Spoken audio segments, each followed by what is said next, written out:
Assalamualaikum warahmatullahi wabarakatuh. Selamat pagi Dr. Anda Kurniana Bektiningsih MPD selaku dosen pengampu bimbingan konseling, dan selamat pagi juga teman-temanku semua dari Rombel D. Pada kesempatan kali ini saya Wildan Sholin Asyabi selaku moderator pada presentasi kali ini akan memandu jalannya presentasi pada hari ini. Kami dari kelompok 9 akan memaparkan hasil diskusi kami mengenai peran guru mata pelajaran dalam bimbingan konseling. Selanjutnya, perkenalkan saya memperkenalkan anggota dari kelompok 9. Yang pertama ada Sally Doloriva Fitriana, yang kedua ada saya sendiri Wildan Sholin Asyabi, yang ketiga ada Revi Mariska Nugraini, dan yang keempat ada Wanda Nurhandayani. Pada kesempatan kali ini kelompok kami akan menjelaskan yang pertama yaitu ada mengenai definisi bimbingan konseling, yang kedua ada arti dari guru bidang studi, yang ketiga adalah tugas dan tanggung jawab dalam BK, yang keempat ada peran guru dalam pelaksanaan BK, dan yang kelima ada tugas guru mata pelajaran dalam pelaksanaan BK di TK, SD, dan sekolah menengah. Yang pertama akan saya jelaskan. Yang pertama yaitu ada bimbingan konseling. Bimbingan konseling yaitu proses dalam pemberian bantuan untuk individu atau kelompok dengan cara mempertemukan konselor dengan klien guna membantu klien menyelesaikan masalah yang dihadapi dan membantu klien dalam pengambilan keputusan. Lanjut materi yang kedua yaitu mengenai guru sebagai bidang studi. Guru dalam bidang studi. Guru adalah seorang pendidik profesional yang memiliki tugas utama dalam mendidik, mengajar, membimbing, mengarahkan, menuntun, melatih, menilai, serta mengevaluasi menurut Ali pada tahun 2012. Materi selanjutnya akan dijelaskan oleh Sally Doloriva Fitriana. Kepadanya saya persilahkan. Baik, terima kasih atas kesempatannya. Sebelumnya, perkenalkan nama saya Sally Doloriva Fitriana. Di sini saya akan menjelaskan materi selanjutnya yaitu mengenai tugas dan tanggung jawab guru dalam bimbingan konseling. Guru semestinya melaksanakan tugas dan tanggung jawabnya di sekolah dengan fungsi sebagai pendidik, pengajar, dan juga sebagai pembimbing. Selanjutnya terdapat 3 tugas pokok guru, yaitu yang pertama tugas profesional, di mana tugas ini berhubungan dengan profesinya. Yang kedua yaitu ada tugas manusiawi, di mana tugas ini sebagai manusia.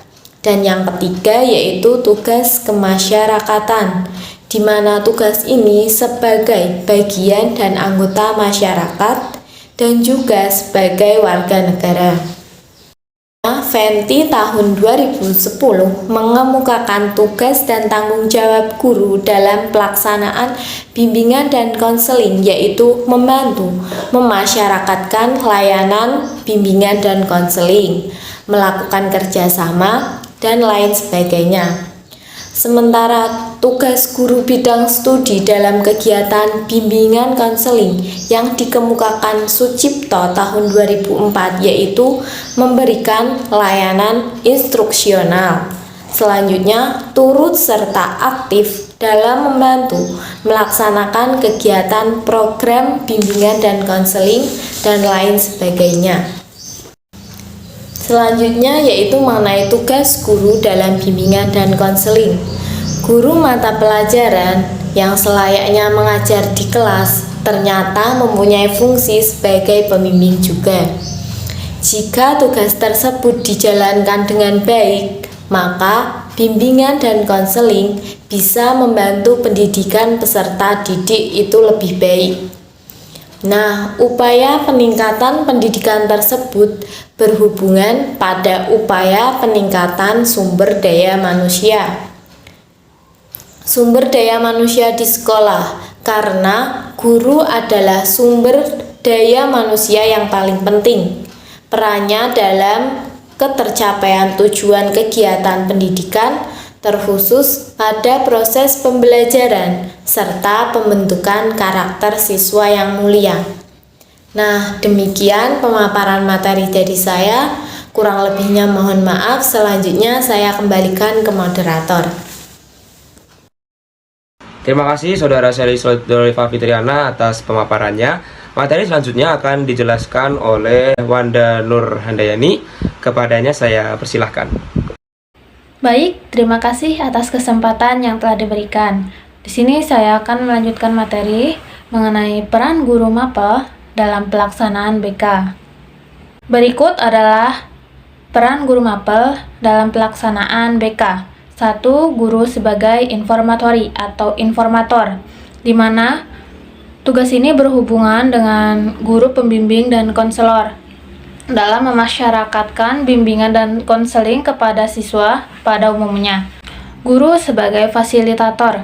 Dalam hal ini, peran guru terjadi saat adanya layanan pembelajaran yang bersifat preventif maupun kuratif.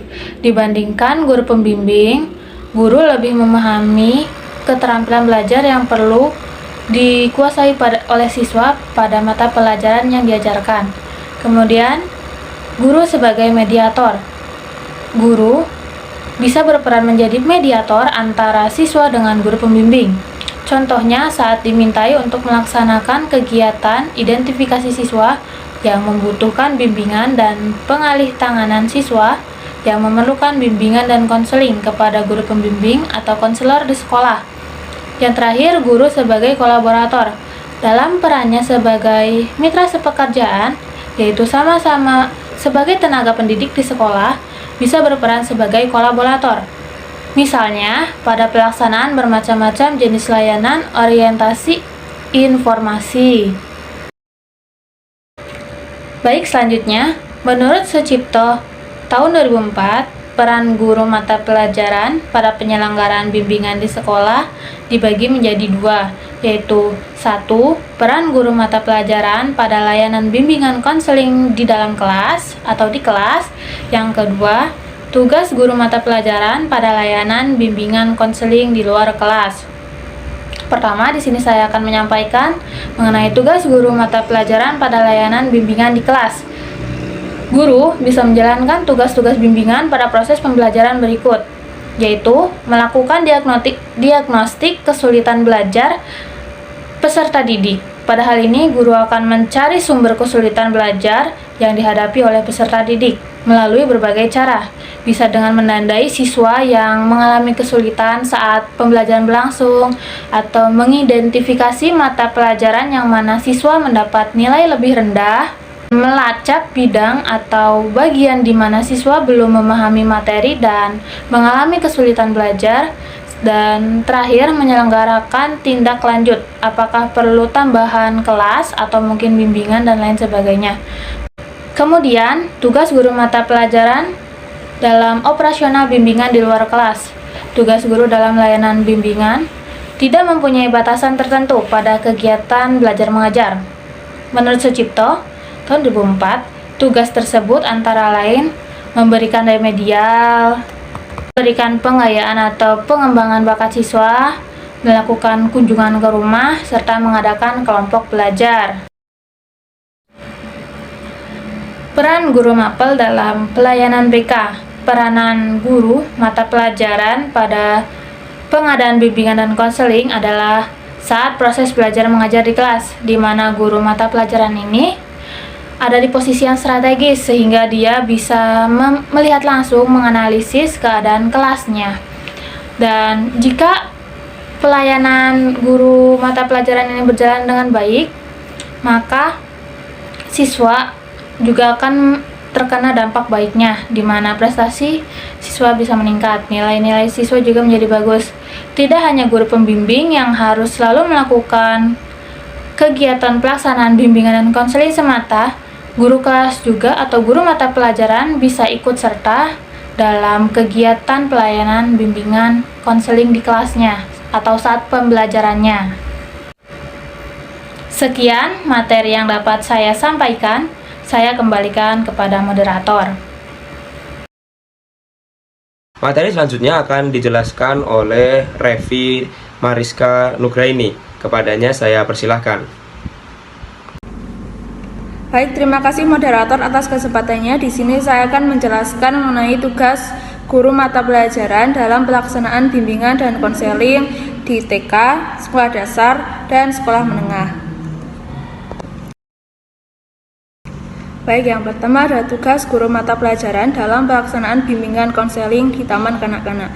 Di taman kanak-kanak, proses pembelajaran itu lebih menekankan kepada segi perkembangan yang dilihat dari berbagai potensi anak. Yang pertama seperti pembentukan sikap, perilaku, dan karakter, lalu perkembangan pengetahuan dan keterampilan dasar yang nantinya itu akan digunakan dan dibutuhkan oleh anak-anak dalam tujuan bersosialisasi di lingkungannya dan untuk menghadapi tugas-tugas perkembangan yang akan lebih menekankan kepada penguasaan pengetahuan dan keterampilan. Nah, konsep pembelajaran di TK seperti ini sangat berhubungan dengan konsep bimbingan yang sangat peduli dengan perkembangan anak yang dilakukan secara menyeluruh. Yang kedua, tugas guru mata pelajaran dalam pelaksanaan bimbingan konseling di sekolah dasar. Ada banyak hal yang menunjukkan peran dalam guru mata pelajaran di sekolah dasar sebagai pelaksana bimbingan dan konseling pada jenjang sekolah dasar. Seperti yang pertama, guru mata pelajaran itu memahami semua karakteristik dan kemampuan masing-masing siswa.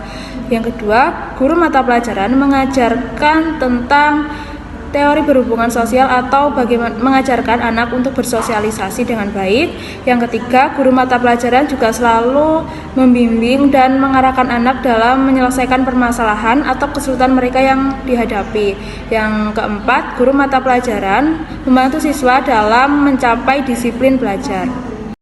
Tugas pertama guru mata pelajaran dalam membimbing adalah mengetahui atau mengenal siswanya. Pekerjaannya di dalam kelas dan kegiatan bimbingannya tidak akan berjalan lancar dan memperoleh hasil yang maksimal serta memadai jika guru itu belum atau tidak memahami siswanya. Tugas dan peran guru mata pelajaran dalam pelayanan bimbingan dan konseling di sekolah menengah. Yang pertama, yaitu membantu mensosialisasikan atau memasyarakatkan pelayanan bimbingan dan konseling kepada siswa. Yang kedua, membantu guru BK dalam mengidentifikasi siswa-siswa yang membutuhkan pelayanan bimbingan konseling serta menyiapkan data dari anak-anak tersebut. Yang ketiga, mengalihtangankan siswa kepada guru BK yang membutuhkan bimbingan dan konseling. Keempat, menerima siswa pengalihtanganan dari guru BK. Sekian dari saya kembalikan ke moderator. Guru adalah seorang pendidik profesional yang memiliki tugas utama dalam mendidik, mengajar, membimbing, mengarahkan, menuntun, melatih, menilai, serta mengevaluasi. Guru semestinya melaksanakan tugas dan tanggung jawabnya di sekolah dengan fungsi sebagai pendidik, serta pengajar dan juga pembimbing. Pada hal ini guru tidak boleh semata-mata hanya menyampaikan materi pelajaran saja, tetapi tugas dan tanggung jawab guru melebihi hal tersebut. Guru mata pelajaran yang selayaknya mengajar di kelas ternyata mempunyai fungsi sebagai pembimbing juga.